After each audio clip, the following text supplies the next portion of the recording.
एक बार की बात है, आसमान में रहने वाले बादलों ने आपस में मीटिंग की और फैसला किया कि वो अब हड़ताल करेंगे। उन्होंने तय किया कि कुछ सालों तक धरती पर बारिश नहीं करेंगे। उन्हें लगा कि लोग उनकी कद्र नहीं करते, इसलिए अब उन्हें अपनी ताकत का एहसास कराना चाहिए। फैसला होते ही धरती पर बारिश रुक गई। दिन बीतते गए, हफ्ते गुजर गए, नदियाँ सूखने लगी, खेत बंजर होने लगे और किसान परेशान हो गए।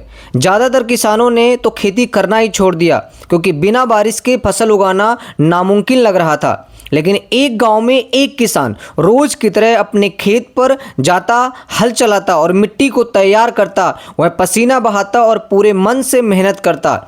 एक दिन ऊपर से गुजरते हुए एक बादल की नज़र उस किसान पर पड़ी। वह हैरान हो गया। वह नीचे आया और किसान से बोला, अरे किसान, तुम्हें नहीं पता, हमने तो कई सालों तक बारिश ना करने का फैसला किया है।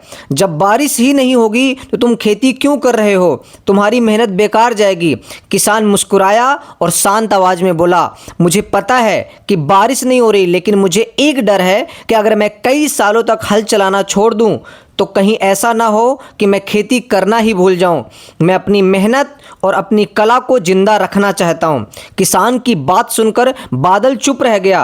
वह वापस आसमान में गया और बाकी बादलों को किसान की बात बताई। सभी बादल गहरी सोच में पड़ गए। एक बड़े बादल ने कहा, अगर हम इतने सालों तक बारिश नहीं करते तो कहीं हम भी बारिश करना ही ना भूल जाएं।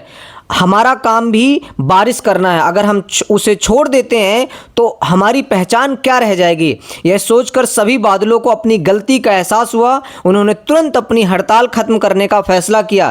कुछ ही देर में आसमान काला हो गया, बिजली चमकी और जोरदार बारिश शुरू हो गई। सूखी धरती ने राहत की सांस ली। किसान ने आसमान की तरफ देखा, मुस्कुराया और फिर जोश के साथ अपने काम पर लग गया। उसकी मेहनत रंग लाई और कुछ समय में उसके खेत हरे भरे हो गए। सीख, मेहनत और अभ्यास कभी नहीं छोड़ना चाहिए। लगातार प्रयास हमारी पहचान और सफलता दिलाती है।